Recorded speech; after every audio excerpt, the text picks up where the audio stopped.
Good morning, everybody. Here we are, Phillip Island, for week 4 of iRacing's VRS Sprint Series. GT3 BMW is what I've got.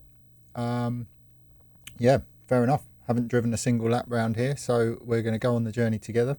Get out, get warmed up, point out some of the salient points of the track.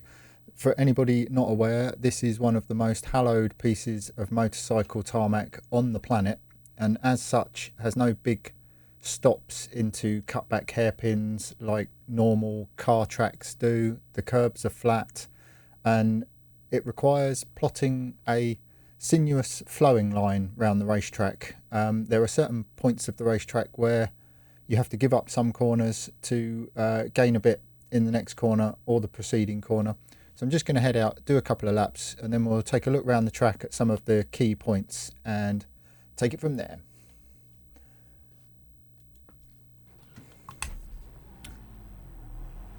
Okay. First thing to point out is this cone. I take the direction of the cone to mean the pit lane exit that you use. So here I am on the car exit. The long one is for the bikes because it is a scary old place on a 300 horsepower, 156 kilogram motorcycle, which I do not have personal experience of. So Southern Loop, turn 2.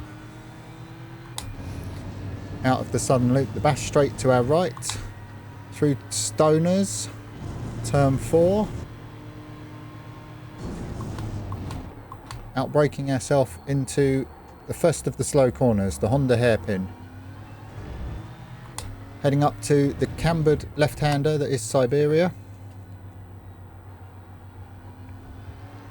Many times to be won or lost through there.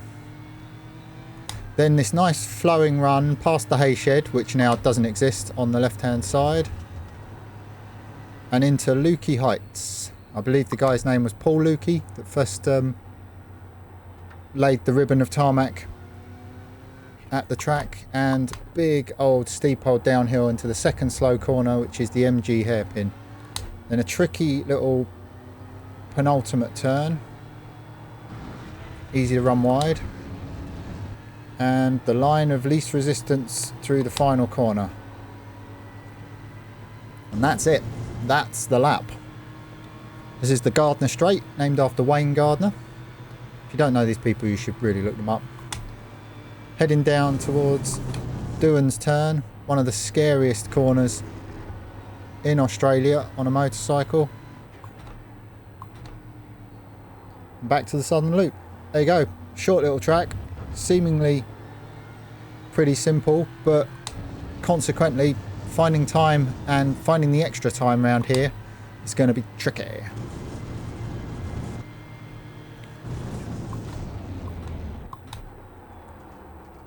I about pimped myself into Honda again.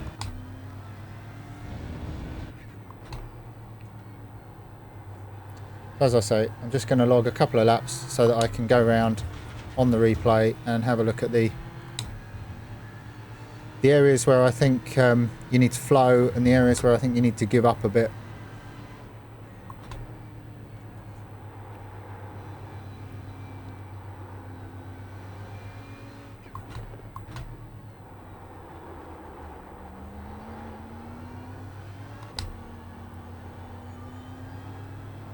It's going to be hard on the tyres through these last two corners.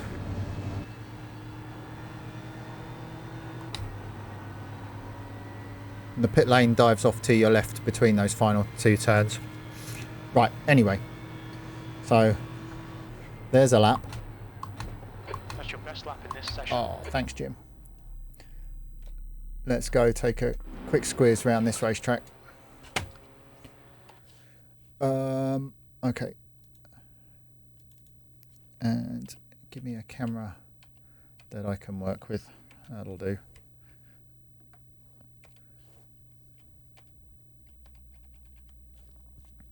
Okay, what am I doing? Go. So, the start-finish straight. It's going to be super important to use all of the road here. Let's mug these off and then I can use the pointer. So turning in from right on the curb, as I say, it's a motorcycle track, so the curbs are flat. This one, however, is raised, and you're going to want to miss this one.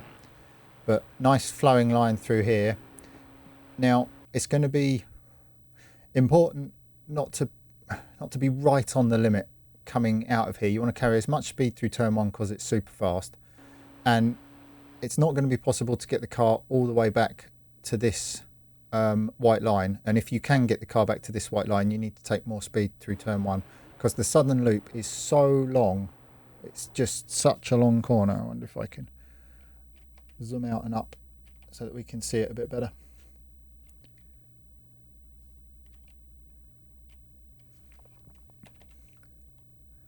It's, you know, sort of a constant arc, and it goes on and on and on. So therefore you don't really gain much by heading all the way out here, turning in. It's dirty on the outside. It's really easy to run off as well. So I'm probably too wide there. It's going to be a case of finding a nice flow into the corner, finding the natural point where the car wants to grip up and turn on in the mid corner where you can apply the throttle once, and I'm probably a bit wide here, so it's going to be a case of working on the flow into the corner, where to get the car turned, and with how much trail braking you need to slow it down and stuff to get it fired off down here towards turn 4 at Stoners. Casey Stoner was epic through here, hug the inside, and again you can use all the curb, and it's a case of picking a braking marker, which I do not have yet, as we'll see. And this is the Honda hairpin. So again, it's a fairly flat corner. You've got a raised curb on the inside. You do not want to be here bad, John. You want to be, you know, taking a nice sort of medium line in and being right against the curb on the exit. And the green stuff's inviting, but I think that's too wide. You sort of want to be out onto the curb. Then draw a straight line to Siberia. Siberia, because the weather changes dramatically out here. You need to be brave to spectate out here. This part of the road is cambered. Again, it's a raised curb on the inside, and it's always been a tricky corner for me because if you dive in from too wide, you sort of roll over the camber and it upsets the car in the middle. But because it's cambered, it's easy to fire it in and just not quite get it apexed in the right point. But again, the run out of here is critical.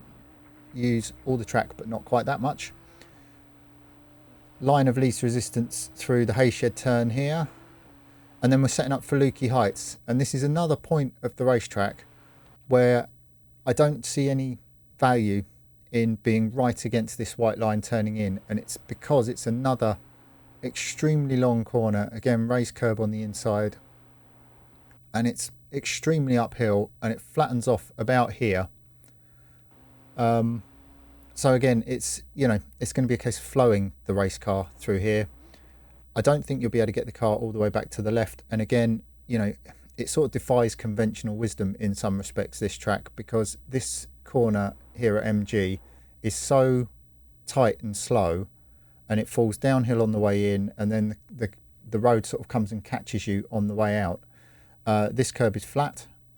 You've probably all driven it way more than I have, so you guys all know this. But again, it's going to be important to get a nice drive out of here, but not be right out against this part of the road.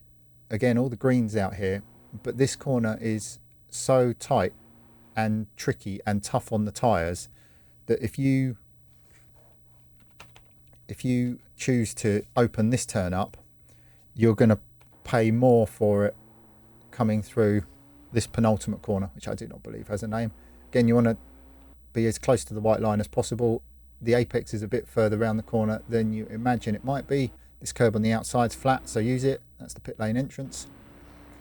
And then a nice smooth line of least resistance through the final corner. Use all the road on exit. If you find yourself driving out here for the reasons that you feel you should be out there, then as long as you're not scrubbing the car too hard, you're doing extra meters by being further out. And then if you're looking for a fast lap, you can do the whole conventional Formula 1 thing of fizzing in a straight line. So there we are. There's the basic track layout. I've been watching motorcycles race around here forever. But I've got everything working. Yep.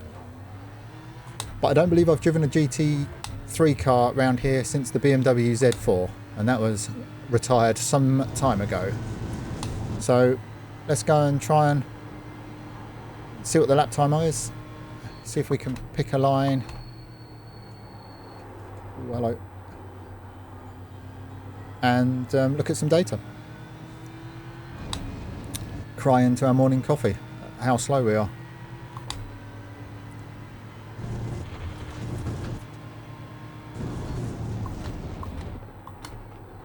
Oh, I really need to back the braking marker up there.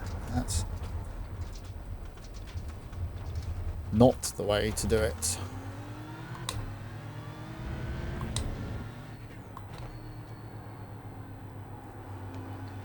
A personal development point of my own is I never look far enough around the racetrack. This place, because it all flows together, get your eyes up, get your eyes round the track.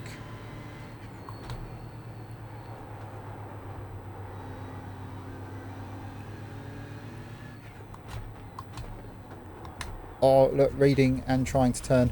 Morning! I'm pleased the streams help a lot. Let me attempt to not be awful. Doing some warm-up laps might have helped, but kind of there's loads of people that post stuff where they've done a bunch of laps and they're super fast, and I like to show you the process from cold morning brain to hopefully semi-respectability. Right, so it's going to be 5th through here. Just a quick touch of the brakes. As I say, don't use all of the road because it's important not to... You've got... Oh, hello. Oh, he's off the road again. There's so much aero going on. There's not a huge amount of aero with the GT3 car, but through turn 1 and into the southern loop, turns 2 and 3, it's important to try and keep the car, keep as much of the aero connected as possible. So trying to fizz the car too far back to the right as you come through Duans at turn 1, if you're trying to force it from one side to the other, you're going to upset the aero platform, and that will hurt you more than doing less meters.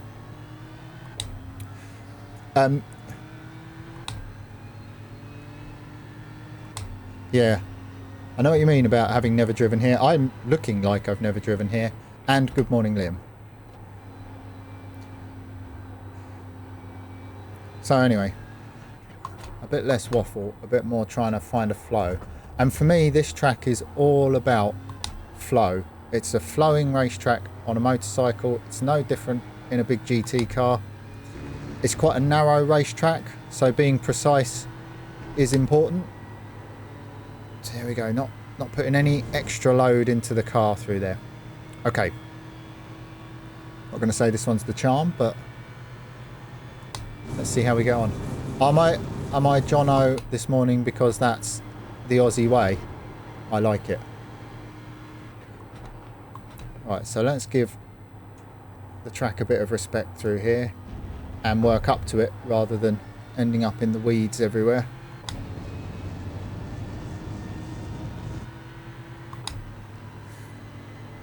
So, it's a good track for working on your technique because you've got big stops here where maximising your braking efficiency is helpful.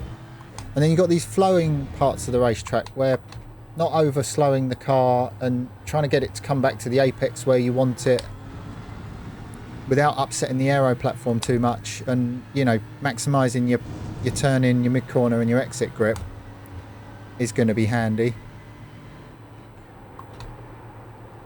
So I like it. It's short, but it's a challenge. It's going to be hard on tyres. You've got to give that one a bit of respect. It's so steeply downhill into there. Going to try and get a bit wider. before turning into that penultimate corner. That penultimate turn on a Moto Grand Prix bike, I think they shift twice. They short shift, so they come out of the hairpin probably in second, and they go third, fourth. That's your best lap in this session. In quick succession, just to dull the wheel spin.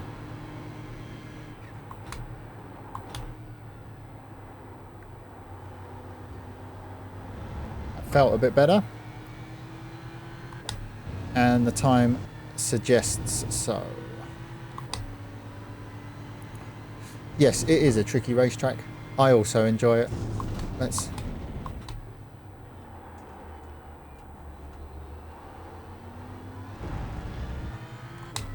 And as always, I'm looking for a flow and a consistency of race pace. The VRS brain out one lap, you know, bite the screen if we're carrying the motorcycle analogy on. Laps I'm not particularly interested in, because you can burn the tyres off these GT cars driving them like that.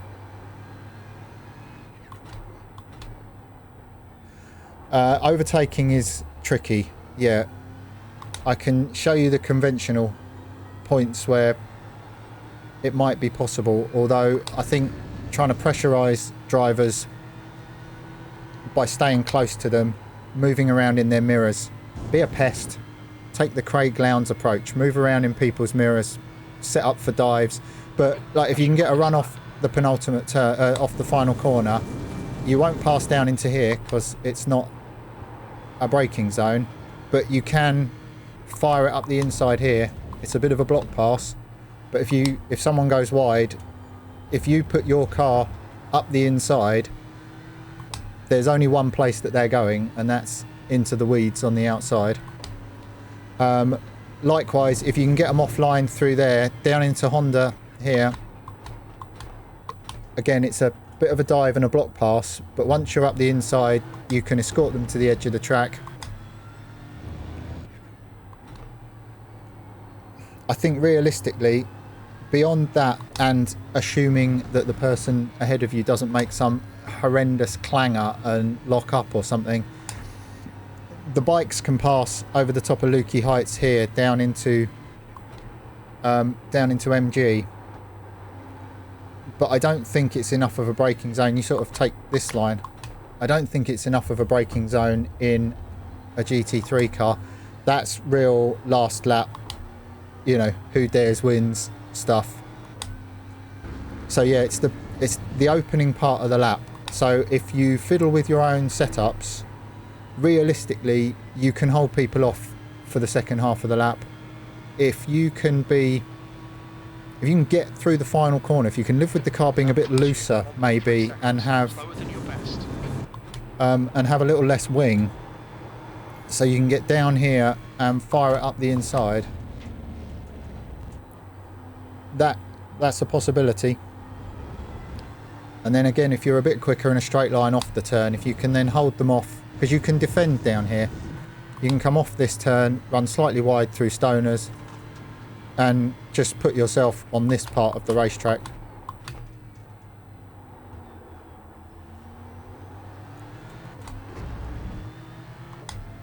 It's, you know, it's clearly not optimal race line stuff, but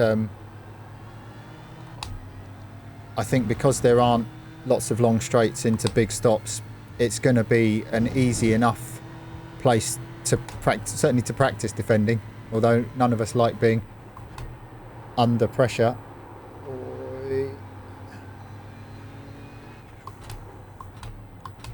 Right, anyway, how fast am I not going? What's my lap time? 29.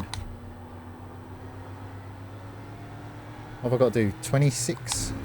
Mid 26? Alright, anyway, so let's focus. Try and do one.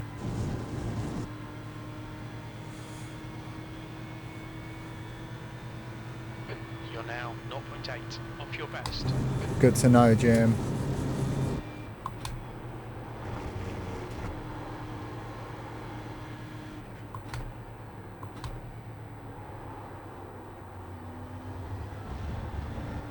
Oh, didn't get it far enough around the corner. before I pick the throttle up. That's why we're here. We're here for some learning. It's gonna be a point of, I don't know, just it requires some practice, that turn 2, the southern loop, because it's so easy to take the car in deep and end up on the outside of the road. I think it's easy for it to be an area of the racetrack where you become a little passive, but it's also a point where if you can really maximize your entry speed. Oh, see, that's too wide.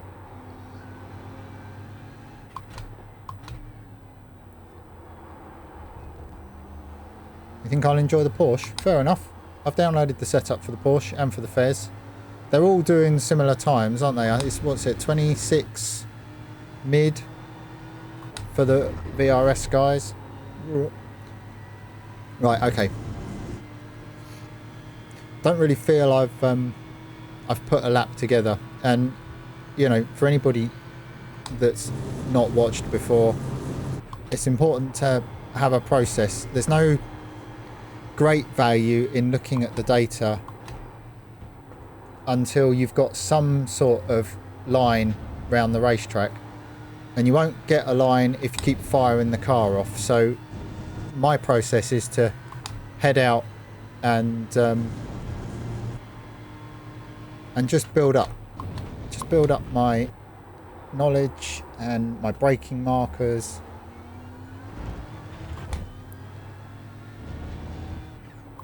So that when I dive into the data, I'm doing some sort of regular line round the track. 26.6. Oh, the Audi's a 26.2. I don't like that car, to be honest. It's the dashboard, which I know I can't see anymore because I'm not in the VRs, but it's put me off for life.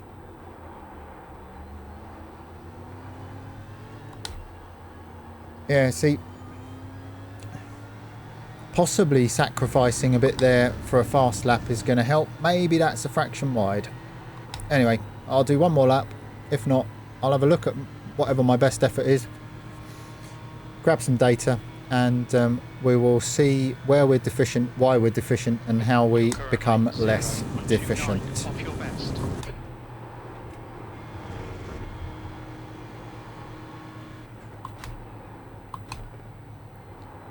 Real balancing act with the braking,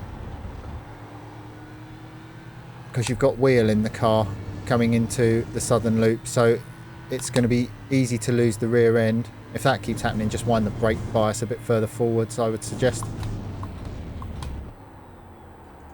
That is too wide.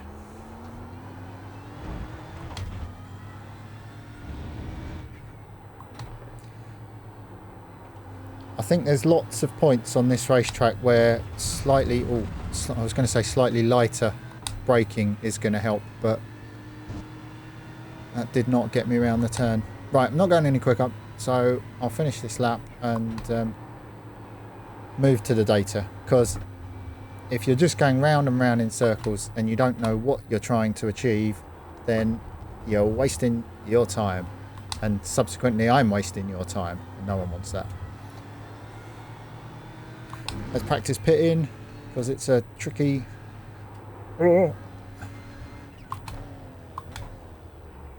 What's your speed limit in the pits? Decent. And we won't shunter all the way down to the garages. Okay. As always, let us take our faster lap and go through the process of learning. So, I always watch the lap back because I want to see if I've made any obvious clangers. And the chances are we're miles off the pace. I'm miles off the pace, so there's a few. So just start by plotting your way around the track. Look, I'm using all the road. Whether I'm turning in the right place, we don't know yet, but I'm certainly using all the road as I turn in. Get the car back to the curb. This is what I'm talking about. If you are turning right here, and then you're asking the car to turn left, you've put, where am I? You've put weight into the car that side, and then you're asking it to transfer its weight the other way, or weight into it that side, and then you're asking it. But the splitter and all the stuff underneath the car, you're upsetting the aero platform. So smooth into there is going to be best. Looks like a decent enough run through the corner. Line of least resistance through stoners. Set up straight. Now I know I outbraked myself here, didn't I? Oh no, not too bad. I would expect to be losing time on the brakes, because that's always what happens at the start. That looked a little clunky to me, but essentially I turned in from the edge of the road. I nearly made an apex, which has to be 3/4 of the way around the track. The penultimate corner. Sorry, what you mean, Liam? Right, Lukey Heights. So I'm turning in from the white line here. Be interesting to see what the line choice is, because the apex is right round here. Morning, Duncan. Oh yeah, it's a fab little track. And here we go, down into Lukey Heights. So get the car square, probably brake before the crest. Use all that inside curb. And here I would, yeah, see on this lap I'm not turning. You saw on my last lap I was right out here. And I think that might be too much. So that looked all right. The weight transfer in the aero. Oh yeah, fair enough. You're going significantly slower in the, or you're going a bit slower, and I looked a bit wide through there. In the penultimate turn, I would say, Liam, it's more about the sort of drive traction and slow speed turning. But yeah, I guess the aero comes in as you start accelerating through the corner. Right, so there we have it. That is my current effort. So let's head to the data analysis. Just have a quick refresh. Talk amongst yourselves. And let's get into it. So I just want to have a look at what his fastest lap. Right, so his average fast lap. Oh, no, average lap 28.3. See, this is interesting. It's maybe he did some slow ones. Anyway, we'll stick with just the fastest lap. Let's chase a 9k dude's best effort, because that sounds sensible, doesn't it? Okay, so turn one. As always, he's blue, I'm the dotted line, and yow, look at this. Right, so what did I do? I braked, he didn't. There's a huge difference in the turn-in speed. So, good to know. We can see down here, can you see this is my face in the way? No. That he's running a wider line. We know this because he's going 20 kilometers an hour faster through the corner. So in terms of what I'm taking away from this, and as always, I'm going around the lap trying to build up a picture of what I'm doing and then comparing it to what he's doing. But in this particular instance, I don't need to brake going into that corner. So there's nothing really to learn. The consequence, however, of me braking and being on a tighter line has put me significantly further to the right. Now, I'm nowhere near the white line coming out of between turn one and turn two, but I'm still significantly wider than him. So it's clearly changed the entire radius of this corner. So although there's better part of 3/10 here, and we can see why. You remember I was having problems on the brakes. The car was he's driving the car much straighter into the corner while he's braking, which means he's able to hit the brakes significantly harder because the car isn't upset into there. And we're apexing in a similar point, but he's using more speed coming off the corner. So again, the reason why I go to the data is I could drive around for, you know, an hour, and if my brain's telling me I need to brake for turn 1, I might do that for an hour, whereas I can short track the process of working out how to go a bit quicker by looking at the data. I don't even need to drill into the specifics of what I'm doing with the steering wheel and all that at the moment, because right, don't brake for turn 1, be a bit wider, have the car a bit straighter as you head into the southern loop, sacrifice the turn in because it comes up and over the hill here. So, you know, it's more clearly more about stability on the way in, although I lose a bit on the way out by holding the car tighter, not being as decisive on the throttle. The time loss is on the way in. That's the big time difference. So that's the takeaway from there. Yeah, great through the straight bits. Right, okay. Big time difference here, and this is down into the Honda hairpin. They're all very phallically shaped, aren't they? Racetracks are very rude. So it's 16 kilometers an hour. So why is it 16 kilometers an hour? Well, it's because I've lifted early and I've braked not as hard, and I've not held the brake pressure on as long. So that's what, 20 odd meters difference. That's quite a lot. We'll creep up on that, but what I'll be looking for on my next run is to reduce this. If I can get this down to 10 k's for the next run, we should be gaining a bit of time. Into the tricky Siberia corner, and again, same sort of pattern here. The time difference is actually all the way through this corner, but I'm losing it on the way in, and it's because I come off the gas at the right time. I'm just braking a bit too hard, and then I'm not as decisive as him on the exit. He allows the car a fraction wider on the exit, but squares it up coming off. So these two are big time losses.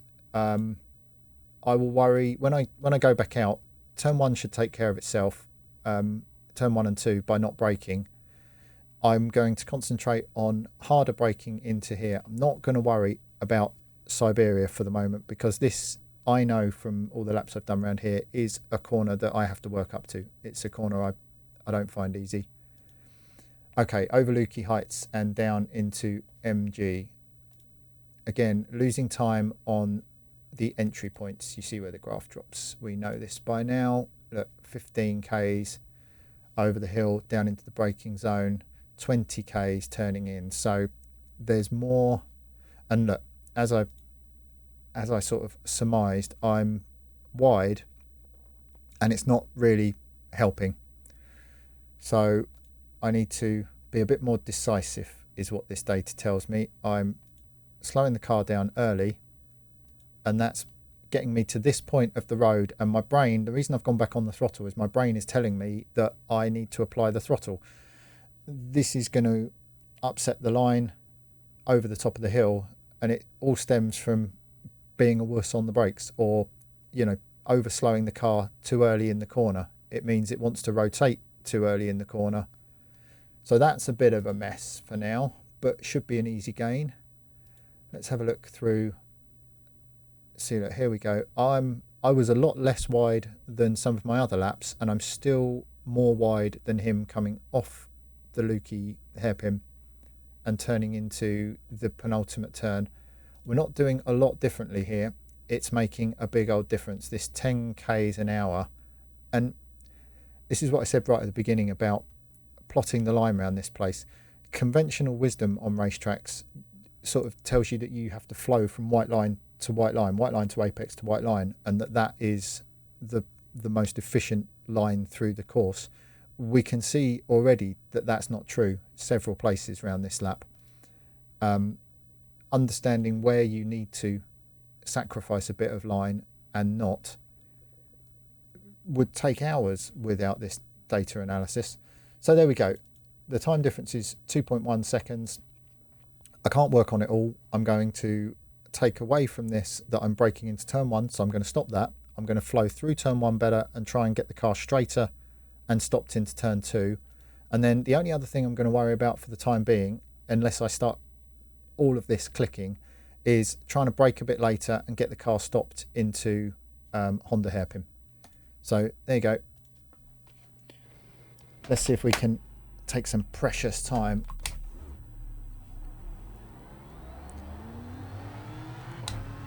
Didn't have the limiter on. Did I get away with it? Safe. Okay. Is everything working? Right. So I can practice these things on the outlap.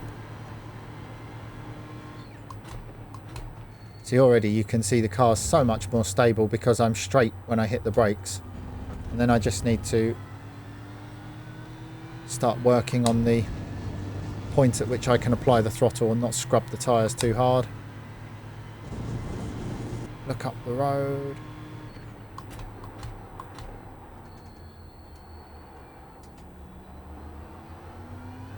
Okay. Already feels a bit better.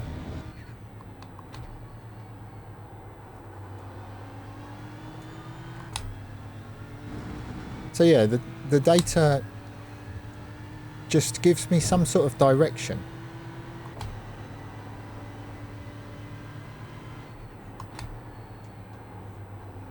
Still braking too much into there, I would fancy.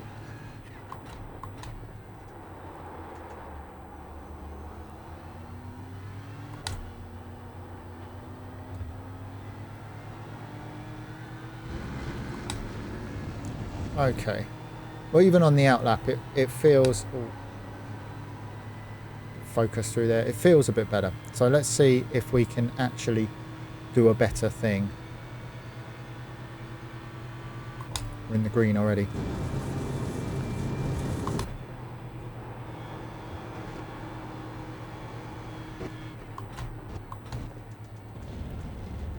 Or might have slowed it down a fraction too early there, which has upset me for the exit. So yeah, not a great time gain, but a thing learned, I feel.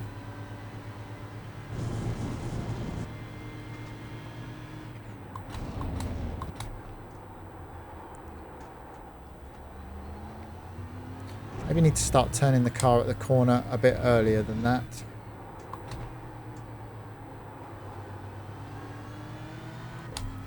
Oh, look at that. It was a bit... It slid a bit on the way in, but if you can... The more... Obviously, the more speed you can take into the turns, the more you can combine slowing down to find your minimum apex speed with the trail braking corner entry phase, the faster you'll go.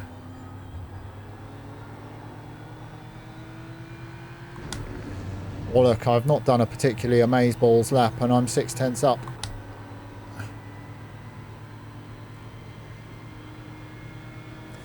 So the line is going to be critical around here. Good lap. That's your quickest so far. 27.8, right.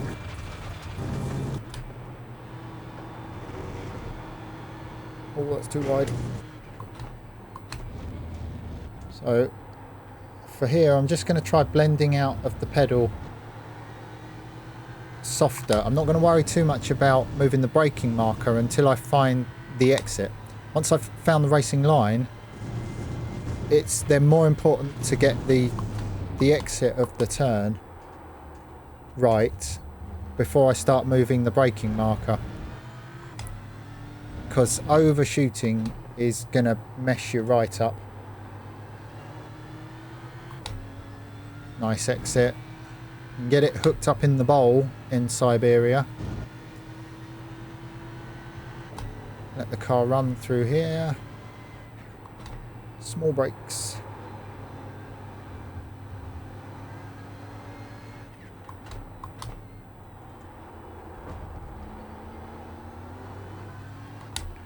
Again, conscious of not absolutely wasting the tyres. I'm not looking for this one out. Morning, Alistair. Thank you very much for the follow. I'm not looking for this one out headline lap. I'm looking for some consistency and some race pace without burning the tyres off the racing car.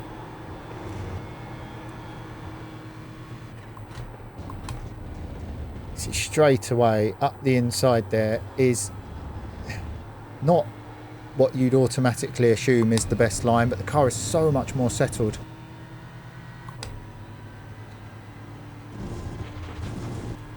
Oh, I'll attempt to have a digest of that here, Liam. It's tricky trying to read and drive around here.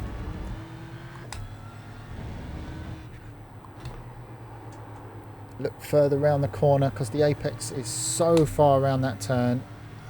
See, look, the car was more controlled into there than the last lap, and I'm losing a bunch of time.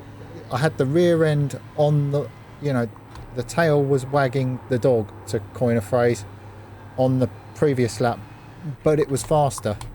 And I think it's a point I like to talk about, is the comfortable lap pace. We've all got a comfortable lap speed that we drive at, and in order to go quicker, and not just by sector, but in order to actually increase your natural overall racing pace, You're now 0.28 you need to off your best. you need to move what is your comfort level, and you can't do that by being in your comfort zone. Obviously, you have to try and get to the point where the car's complaining on the brakes and just sliding in the mid corner and protesting against the traction control on the way off the turns. And I think that's one of the hardest parts to get your head around, because it often requires taking a bit of a backward step, and you know, you reach a point where you've got some control and some flow at whatever pace you're at, whether you're at 10k or 2k or 200 iRating, whatever it is, and that starts to feel good. You know, I'm getting around the racetrack, I'm doing all right here, and oh yikes, and when you watch the top drivers, they have the car dancing on the limit of its grip, and that's comfortable to them. That's a thing they can live with for the entire race pace. But for the few that weren't born with that ability, they've had to work at it, and like the rest of us, it's possible to move your comfortable lap pace, but you need to do it methodically in my mind. And part of that is reviewing your data, but part of that is just incrementally working as you reach the corners each time. You know, can you get on the brakes in the same place but just bleed out the pressure a bit earlier? Can you still get the car stopped even though you're coming out of the pedal? See, the line was a bit wrong, but the felt like I took the car in deeper. Here feels a bit too safe again. Yeah, see, my fast lap, I had the car out of shape, so I'll try and do one more, and if I can't go quicker, we'll stop and see what's better. That's too much sliding. But for me, it's important to try and learn from your visual clues and from your audio clues, the stuff coming back through the wheel, all of that sort of stuff, what the limit is. I don't need a delta bar. In fact, I haven't got the thing on, have I? Now let's stop here.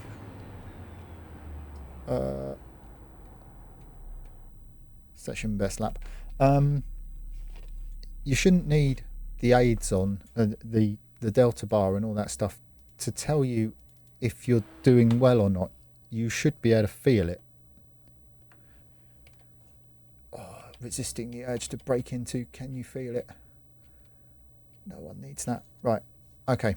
So we've gone from a 28.5 to a 27.6. So 9/10 off. That one. Let's have a look around the lap. See if it looks any better. Let's see what Liam said. Take the first hairpin Tsukuba style. Dive at the corner early. I think that works best. Oh, okay. Yeah, the pendulum mobile. Well, I was using all the road turning in there. I didn't brake. Might be a fraction wide coming off. But the car's so much more settled. Still feel like I'm not quite getting deep enough into the turn and turning late enough in the corner, but you know, things to work on. Well, I was definitely later on the brakes there.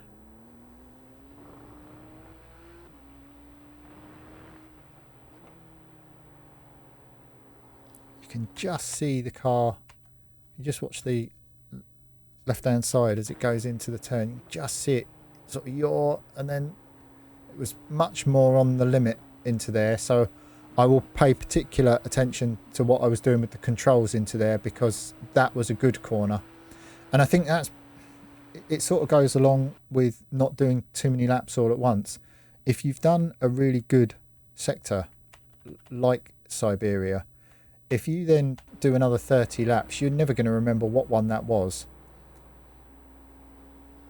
You know, if you really nail a sector, maybe doing too many laps, and you know, you might be better off stopping and checking the data. Anyway, not anywhere near as wide turning into Lukey. Car in yaw in the middle of the corner. Yeah, looks better.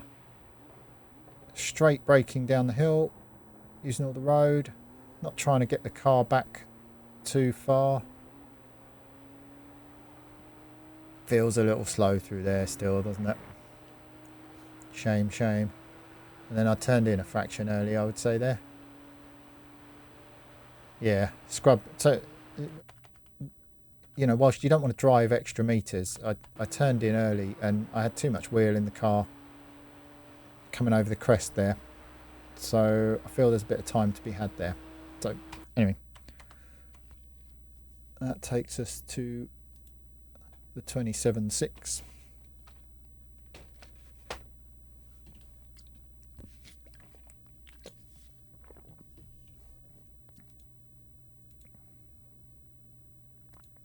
So let's go see what we've done, what is good. Right, so straight away, turn 1. Not braking. Wow, okay.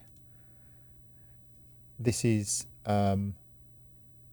still see, it looks big, but you really do have to click on it to see. Now, see, we're now doing quite different things through here, and it's making no difference, but this and this are linked. So let's have a look at these in isolation. So I'm lifting before him. I don't have this weird blip. Oh, that might be, will that be the, no, it can't be the downshift blip. That's weird. And then I've blended out the throttle on the exit, but I'm carrying significantly more speed through the middle and off, even though the line isn't that much different. So maybe my line could ultimately be quicker, but we can't take that in isolation because we have to look at that into the southern loop. We can see here I'm a little straighter. I'm probably a fraction further out, and I'm still losing a bunch of speed on the way in. So turn 1, big tick in the box, much better. I'm not losing hardly anything coming off the corner, so this is already put me on a better line, but I'm still losing on the way in. And look, it's a huge, ginormous chasm of a gap. You're going so quickly here that a few meters on the brakes, or in my case, what's that, like 30 meters on the brakes? I think this is a legacy of the fact that I was swinging wide and pitching the car into this turn with steering lock in the car. So turn 1's been solved, big tick in the box for turn 1. Turn 2, really need to work on getting the car in hotter there. Right, Honda hairpin, this is already much better. So I'm now lifting a fraction later than he is. He's really, hey, thanks for the sub, Liam. He's still holding the car out on the curb a fraction more. I don't know if you can see that. His line is slightly further out. Other than that, we're doing very similar things through here. The time has come down dramatically, so this is all good. Right, now here is where I had the car really nice on the way into the turn, and look, I've closed my deficit. So I'm still turning the car into the corner a fraction early, but we now start to see because this corner is cambered, meaning it's bowled to the inside, there is a cushion, you know, there's tarmac. It's like coming off a NASCAR oval. There is a cushion that will hold the car out, so he is applying the throttle. This small difference here, my trail braking's nice, I'm happy with all of the entrance, but this small difference here where he's building the throttle and building to full throttle there, and I get to full throttle there, that's quite a difference in terms of the drive off the turn. So I need to accept the fact that I might be out in the weeds and in the tyres a few times trying to get this right, but this is now a big point of contention. Just quickly back to the hairpin. Yeah, we'll creep up on that. Through the hay shed, nothing to see here. Right, half the deficit over Lukey Heights, still lifting earlier. This is all starting to match much more. So he's being much more linear. Really jumps off the throttle on the way in. But the time loss stems from back here. I'm now a fraction left of his line, but we're on a much more similar line and we're going much more similar speeds, in fairness. So we'll creep up on the end of the lap. Right, into the penultimate turn and the final corner. Yeah, look, he's getting through the turn. We're driving a similar line. He's still a fraction more narrow. I'm not going to worry too much about the exact line, but this is what's making the difference here. And I have a lift in the final corner. Oh, well, why did I do that? Weird. So there we go. So we've taken a 2.1 gap down to a 1.2, and there should be some decent time to find if I can close this chasm of a gap turning into the Southern Loop turn 2, and if I can work on what seemingly should be quite easy, these last two corners, but we should be able to take another half second off this without too many bothers. So that's about it.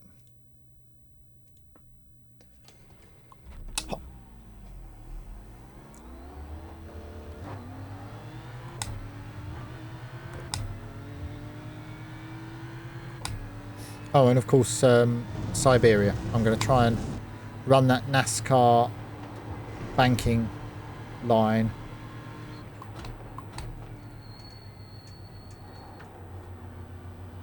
Yeah, the last 0.5's the hard bit, isn't it? Always. And I think that, like I was saying earlier, that's where you need to start challenging your natural, comfortable pace. And that's just flat out the hard stuff to find, you know. But as I always say, if the sim racing like was easy and if we could complete it in 50 hours, it would be a really dull hobby. So he's getting on the gas and using the cushion off the turn. Okay, there's some potential there. 6 hours, maybe time to take a break. I like to term it my talent tank. My talent tank is empty after 3. I you know, I'm just not learning anything. Right, so we know that he's had to lift but less in here. Okay, there's some potential there. Boy, and less scrub in the tyres, and the time starts coming down. Oh yes, right. Come on, John. Let's do some amazing lap. Oh. As I was going in there, I was thinking he's a bit more linear with the throttle than me, but my brain didn't listen. Look, it's just hard. Changing your unconscious habits is difficult, because when you turn on the conscious part of your brain, as in when you say to yourself, right, I need to do something different to what my hands and my feet do automatically, you add something into the process that slows you down. You add the conscious thought of your brain going, right, don't just do what you do every other lap. You need to be harder on the gas here, or you need to, you know, drive the car deeper in here, whatever that might be. And I think that's what stops a lot of people from developing, because it becomes disjointed and bitty while you're trying to find a new rhythm. But if you don't ever do that, how are you ever going to go any faster? Because your natural unconscious habit, you know, what you do when you jump in a race, is the limit of your coordination with your hands and your feet. You've got to turn on your conscious brain and force yourself to do something different.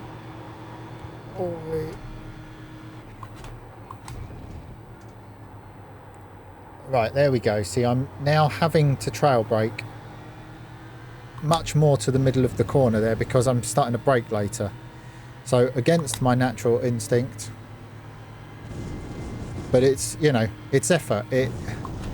Anything that's out of your comfort zone becomes, you know, a bit, frantic's maybe too strong a word, but it becomes a thing where you know, you spend hours trying to be in control, and all of a sudden, that was the weeds, all of a sudden you are no longer feeling as in control. But that's actually a good sign, because it means you're doing something different. And if you're not falling off the racetrack all over the place, you're also learning. Oh, too deep? Maybe.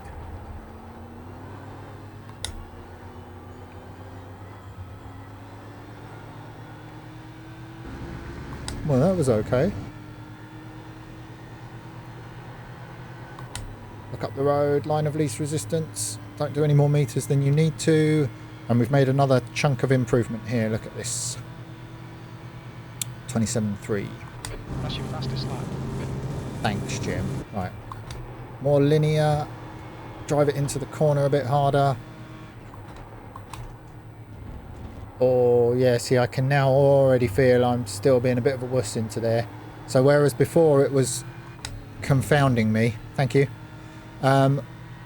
it's now starting to make more sense. The flow and the understanding is starting to come together.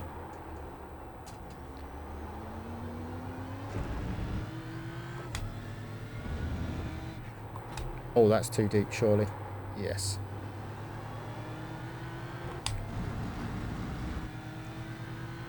See, whereas I've been taking Siberia like a NASCAR inside line, I feel I need to start leaning on the banking as I'm coming off the turn, and again I'm having to force myself to do that.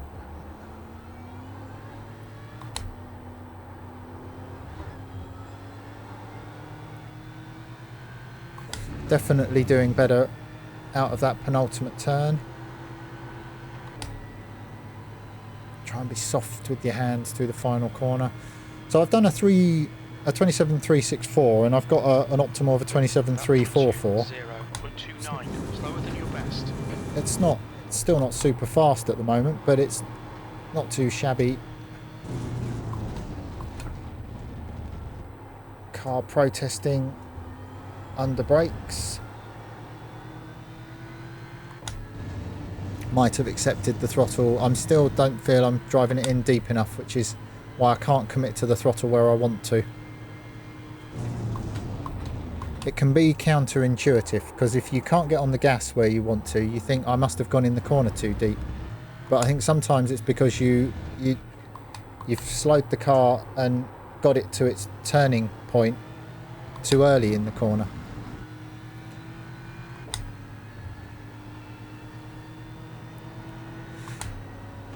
Lost my flow. Right, let's try and do what he does. Linear, off the gas, back on the gas. Yeah, there's potential there. Get the car straight.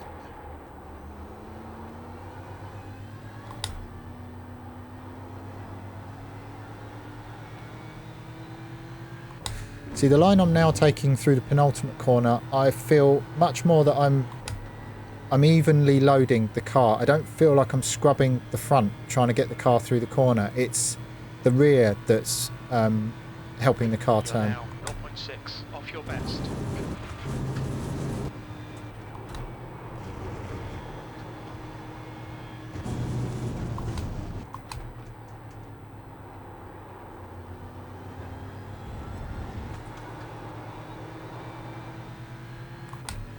So nearly.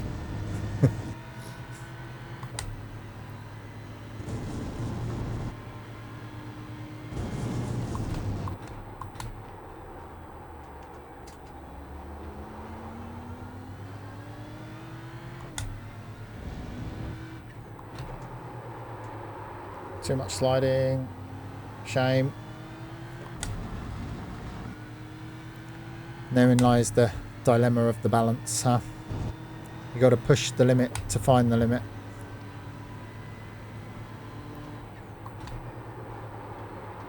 And too much sliding. I think I'm going to stop and look at my faster lap.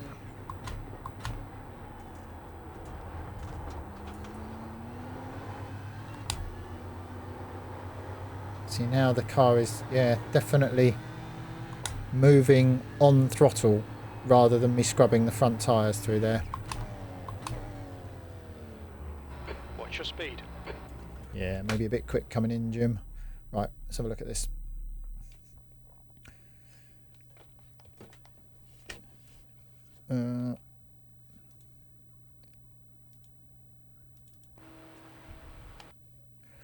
So another 0.3 quicker, going faster, starting to get to the point where the gains are going to be less easy to see, which is why it's now more critical that it's based on the data. Well, I certainly hope I'm not 30 k's deficient into there.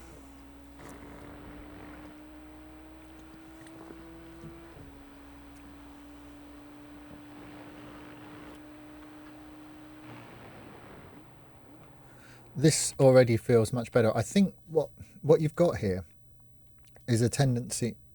Get off. Get off.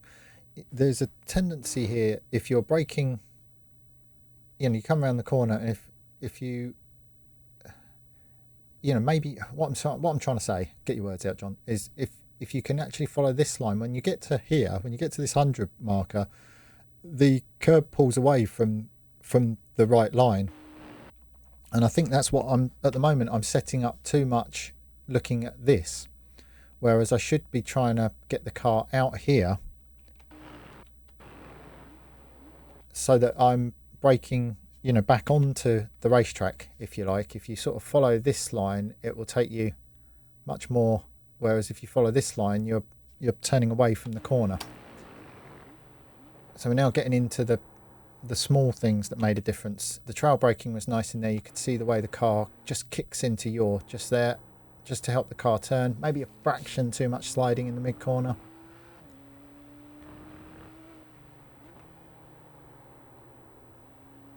Yeah, just a bit too heavy. It'll be interesting to see the data in here, because I've been losing time on the way in, but also on the way off. It'll be, if I'm now taking too much speed in, but of course, although I'm wide of the apex here, because this is banked, the further up the road you are, the more camber you've got helping you out.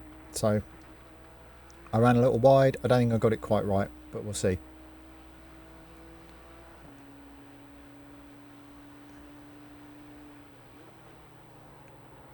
Trying to be much more positive into there, was definitely wide. So I might have gone through the target in some places. See, that was a nice change of direction. I'm now starting to find this. It was one flowing motion. The car moves from the right onto the left, doesn't upset the platform too much. Green sector. If I'd have tried to pull it further over like I was doing, like when I was out here, I'm just asking the car to transfer its weight too hard, and that sets it off sliding. So it's counterintuitive sometimes, isn't it? Especially around here. A narrower line gives you more grip than opening the turning arc. And there we have it. Decent enough final corner. So let's go take a look-see. And see if we're doing anything more better. It's at this stage I would probably expect my my problem areas to remain my problem areas. Okay, so red sector, yay! Oh, it's always good when you get a red sector against a VRS dude. So look, here we go. He's still carrying a bit more in because he's lifting a bit later. I never lifted completely out the throttle here, but I had to have a quick lift as I was getting towards the edge of the curb. But yeah, okay. It's kind of putting me on the same line. I feel that once I get the southern loop right, and it ran me a bit wide in the mid corner, I still braked a bit early. I feel there's potential for me to be quicker than him through there. Anyway, Stoners is irrelevant. So here we go. Yeah, he is tracking all this fluff about the curb. He is holding the car out longer. No, I go back on that. I think I am right. He's driving the car onto the curb, and where this must be around the 100 board, starts turning the car into the corner. So he's actually opening up the entry. Our graphs are very similar, but I think because of this tiny fraction here, that's what ran me slightly wide in the mid corner. I didn't get the turning done quite enough, and that is affecting the exit. Looked like I was wide in the middle of Siberia, and I am. And look, we're starting to see the same sort of pattern developing here, where I'm just turning in, not using all of the road, which is so super critical when you're looking for these single tenths. And again, the same thing here. He's slightly wider to the left coming out of Honda, and he's just using a fraction more, so the turning arc can be a bit shallow a bit sooner. And I was out in the weeds here, as we know, but it's only a tenth. Consequently, because I dropped a wheel off on the exit, even though I didn't have to lift, obviously dirt is not as grippy as tarmac. So I've lost a tenth I didn't need to lose there. This is much better. Look at this. This was what, half a second when I started. I'm not being as linear on the gas, but you can see the rhythm is more better. So still losing a bit down the hill. He's turning at the corner a fraction earlier than me. I jumped off the brakes too hard here and coasted.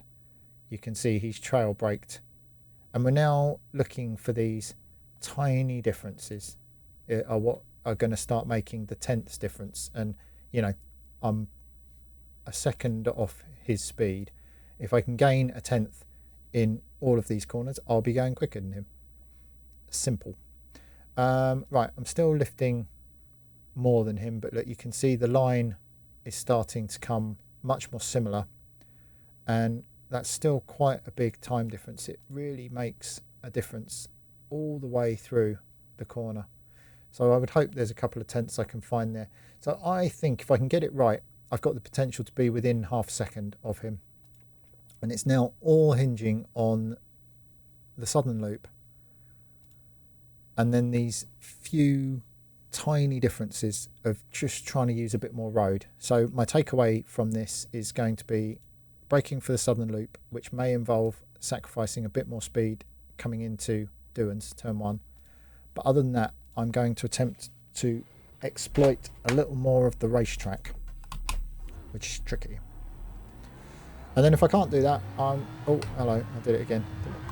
And then if I can't do that, I might jump in the Ferrari and see what the Fez is like round here.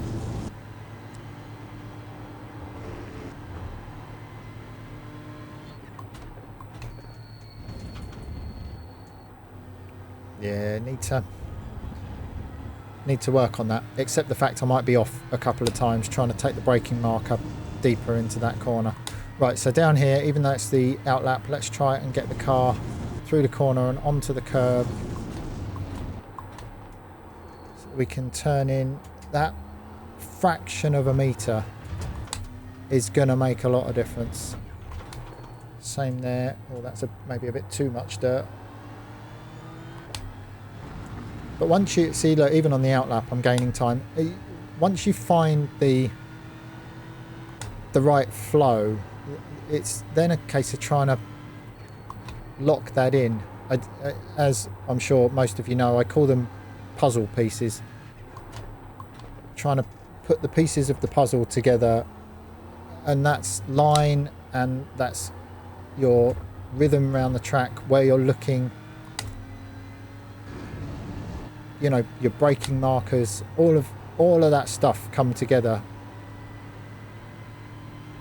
to put a lap together. Speaking of which,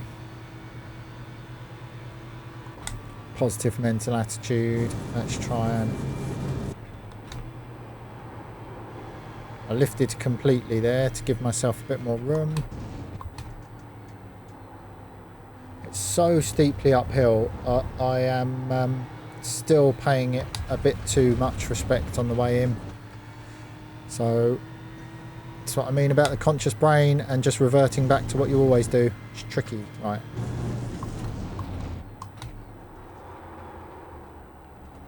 Bit too much sliding, maybe turned in a fraction early. But this run is about trying to get used to using a bit more road. Those few centimetres are going to start making a big difference to the lap time. And I've got to get comfortable with those if I'm going to be able to use them all the time. It's too late. Yeah, I think battling your comfort is a good way of putting it, and I think it's the thing that holds most people back. And to be perfectly honest with you, it's the hardest thing to change, because, you know, it's a hobby. People have limited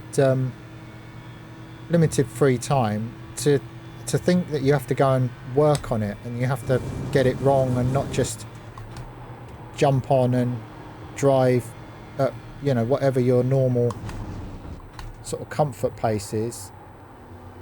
But it depends what you want, isn't it? I like the self-improvement side of things. It's what the replayability for me is, working on myself. Oh, hello. Well, I've found the edge of the racetrack.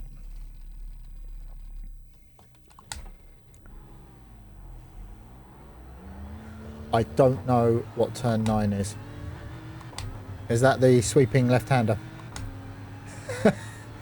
Morning, Pontus. Yeah, at least I am using all the road. Maybe pinching a bit too much there. You know you're using too much racetrack when you're backwards in a hedge.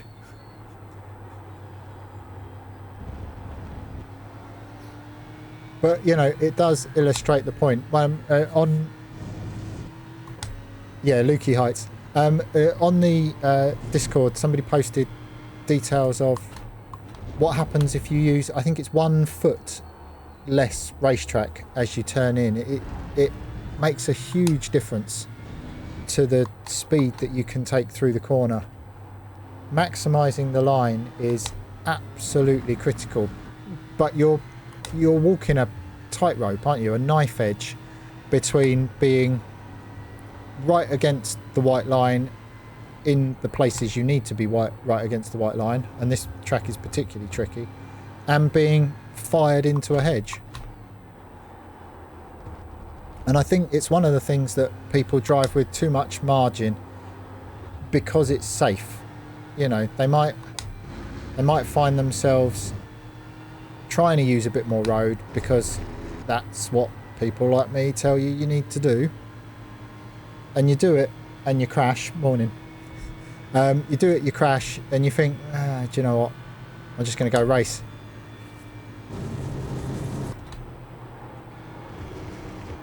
But it becomes easier. It's like anything, isn't it? The more you practice it, the more natural, and that ties in with that whole comfort.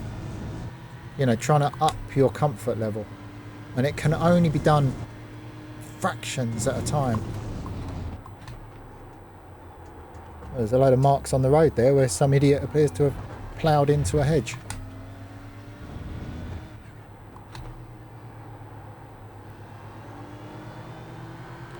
Oh, that felt good. There we go. Big old green old sector. Come on, John. Don't panic. Don't panic.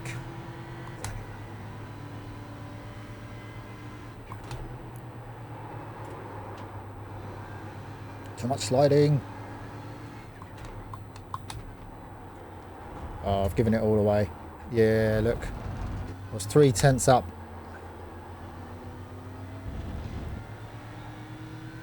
But the potential's there. And that's what I'm looking for. I'm looking for doing things different. Oh, you're going old school. You're currently 0.25 off your best.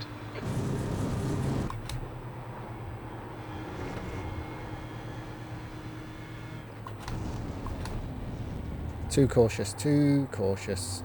It doesn't matter because the corner's so long, you don't get it back on the exit. You just lose it on the entrance because you can apply the throttle at the same point in that turn regardless of where you turn in from. Oh, that really is flirting with disaster. There you go, but quicker. I'm now trying to cover the brake less into there. I feel that's helping me out. Slid a bit on the exit that time.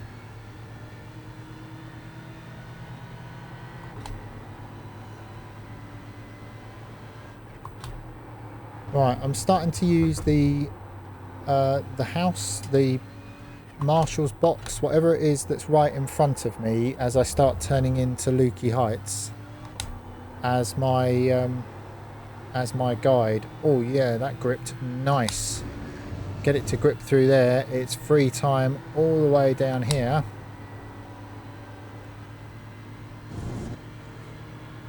Okay. So the optimal's starting to come down now. You're less than a tenth off your best.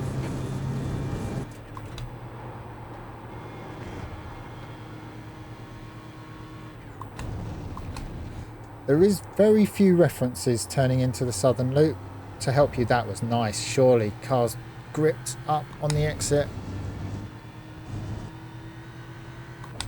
Hold on, I might need to get to a straight bit before I can read that.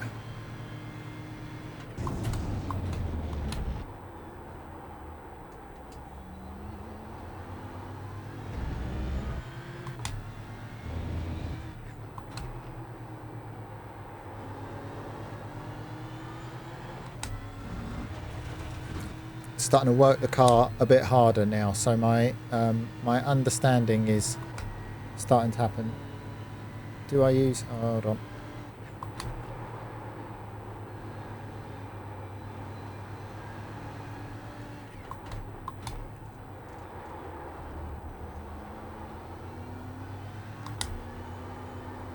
Oh yeah, Pontus, Liam's our grammar police. you have to watch out. I get pulled up all the time. I've had more grammar police tickets from Liam than anything else. Do I use a visual cue where the edge of the road meets my dashboard? Yeah, I think that's a good point. I've done enough. I've done enough iRacing that I have a good feeling for where the edge of the road is, and it's something I've covered before. But I absolutely, the reason why I use the chase view is so that I can tell where I am on the road and if I'm using all of the racetrack. As I say, I've done enough driving that that I'm okay with my visual clues inside the car.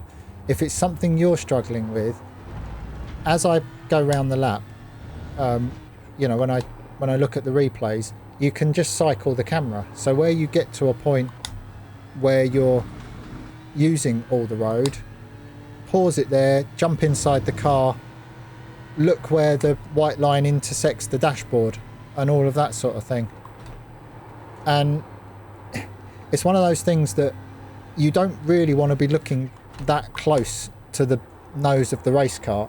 You really want to be looking way up the road because we're travelling at pace, and you go where you look. So the further up the road and round the corner you can look, like as I get to here, my eyes are right on the horizon. You can't see that, I'm pointing. You're currently 0.8. But yes, I think to get your bearings, looking at where the race car intersects, and you then need to put that into your sort of peripheral vision.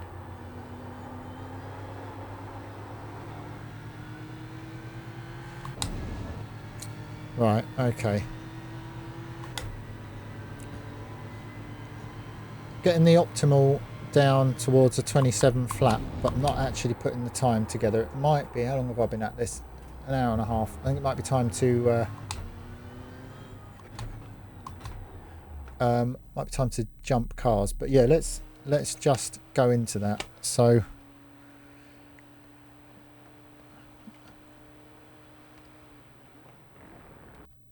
like here, for example, that's safe.